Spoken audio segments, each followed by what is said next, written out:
This is Bernie here with Connections Consulting on the night of May 5th. And just thinking about my kids a bit, I got a grade 7er and a grade 5er. And they go down, Ruby and Winston, and their mother's last name as well. But they go down to California to school where they live. And I'm in Alberta.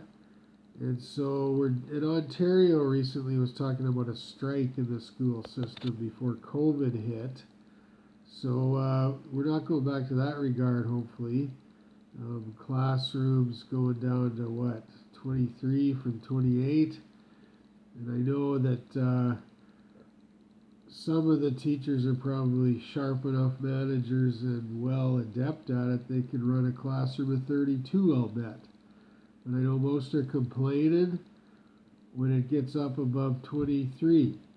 And quite realistically, 28 kids could probably be managed and kept and well attuned to and answered questions and stayed on top of. We got to try our best to challenge our abilities in these times especially and do more or just do well with what we got. We're well-equipped human beings if we tap into our full potential, and maybe not many of us totally do, but you can always try to get more out of yourself, right? Without running yourself ragged, just knowing and believing that you can is the way, right?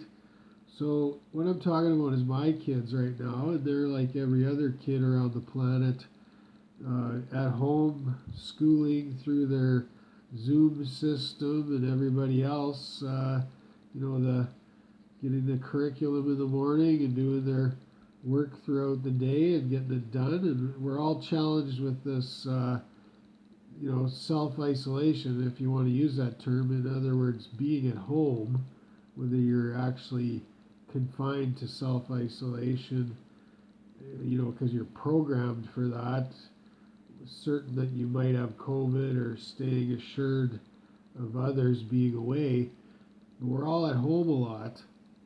And I think what the teachers equating it to this system that's been developed with COVID Zoom strategies, COVID homeschooling strategies with school shutdown, I think what the teachers ended up doing, from what I saw, COVID hit Canada around the end of February, North America, end of February, early March. So we've been in this structure for just over 2 months, right?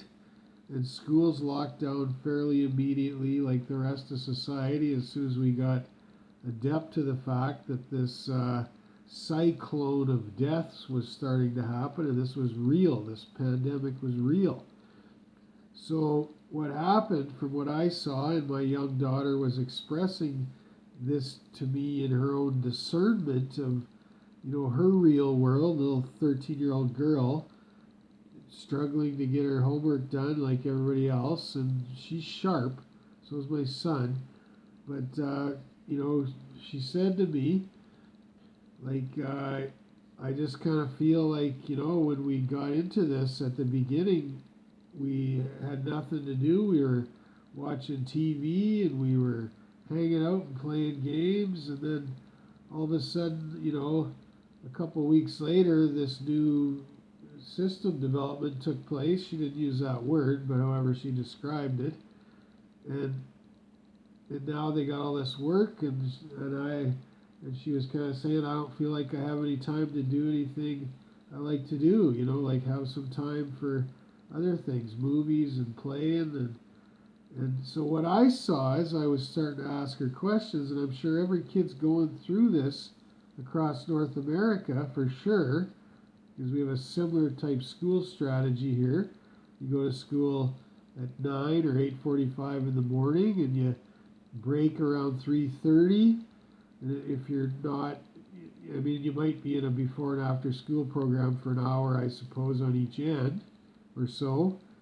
And every kid usually gets about an hour off for lunch, and then 2 15-minute breaks for recess, one in the morning and one in the afternoon. So that equates to about 5.5 roughly hours of actual curriculum during the day, unless you're in some study time at the before or after school programs. But so okay, so 5.5 hours, and then they go home Monday through Friday, and every kid has a bit of homework, I suppose. So let's say a grade 7er logically has maybe an hour and a half to 2 of homework, perhaps, on top of their 5.5. So now they're up to 7 plus 7.5 maybe hours a day. That was back then, before COVID hit. So then for 2 weeks they did nothing, and from what I can ascertain about this, then the teachers realized we got to go to some kind of homeschool strategy now that the schools are all closing down. So they dumped it. And that extra 2 weeks where there was a lag, where nothing was happening, is all dumped on all these kids across Canada and North America, I suppose, where they're all trying to catch up now with the total load of the term, month for month. And I personally don't think that's fair. I think there needs to be some mercy. Because now instead of a normal, like it would have been back then, 7 hours of total curriculum counting homework and at school, they're up to close to maybe 10 hours a day. And I think there needs to be mercy. I think you got to pull in the mercy rule. I mean, you teachers would want this. You want to go for strike for higher pay as soon as you get up over 21 students, I suppose. You got to allow these little kids the benefit of reality of this pandemic we're in. And those 2 weeks, like, just shrink the curriculum this year. Make an exception. Wipe those couple weeks right out of the protocol and give these kids a break. Shrink them back down to their kind of regular 7-hour day of work, 5 that would have been at school and an hour and a half at home for that grade 7 level I'm talking here. Younger kids have way less, right? But give them a break here and let them and figure their marks out based on a shrunken term. You got to make an exception. I mean, they're kids. As an adult, you're wanting the same kind of break. Why would they need the benefit of the doubt here? And little kids don't need to feel this kind of stress. There's all this talk on TV. The California General Medical Surgeon was on there talking to Dr. Oz, and I've heard Dr. Phil talking about it. And everybody's concerned about all this post-pandemic stress, and I'm sure we'll have another 10 million disorders we can name in society. Why not just alleviate it right now, practically the best we can during COVID, so we don't have to deal with a lot of this after?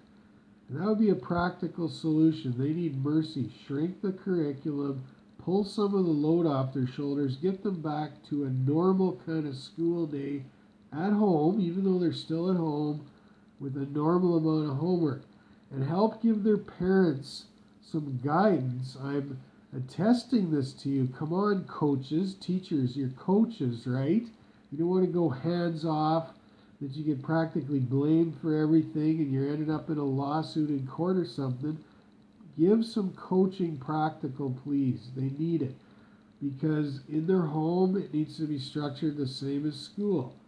They got to be working at their table or desk, I suppose. Get them started around the same time frames. They should be coached to be taking recess and a lunch hour break, not working straight through the day. Like my daughter might be, I don't know. Her mother's running the home they live in. I can't say to that for sure, right? But lots of families across North America, they're broken homes too. Some are married couples, but regardless, they need the structure, they need the coaching.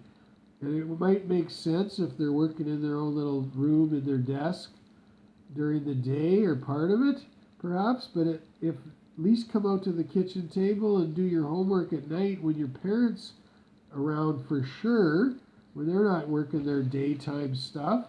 So kids can sit there, both kids, and ask the parent questions. That's the homework time. Set a structure. Make sure they get out and go for a walk or on the family treadmill in the basement or whatever. So they're getting exercise. They're taking some time out to play games And they're treating it as though it's a normal school day with homework later on, not just a big slog right through. And they should have time to play their instruments if they're musicians and do some kind of sports activity at the simplest level, whether it's even playing video games and enjoying each other. And they need mercy. And on the flip side, the ones that have a shorter day and don't really have homework because they're younger perhaps, the parents need coaching teachers how to keep those little beings occupied so they're not dwelling on each other and getting out of sorts because they got nothing to do. And the habits are there for that, but it needs to be instilled. It's not to say families are absent here by any means, but teachers can coach, and not in a parental way. They're not your kids. They're the kids of the parents.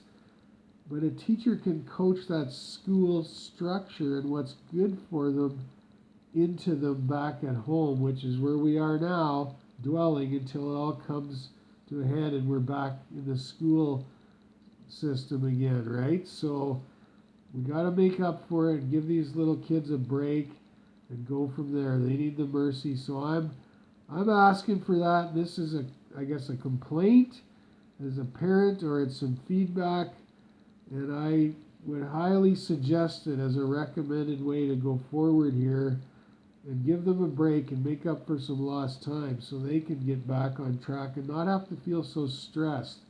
Your little broken kids, you don't want them broken and discouraged, they need to mend, and like, why have to heal after the fact? Let's get it happening while it's happening properly. So this is a suggestion from Bernie May, business consultant at Connections Consulting, but also a dad and a very cared for parent, I hope, hopefully. And that's all. Have a good night.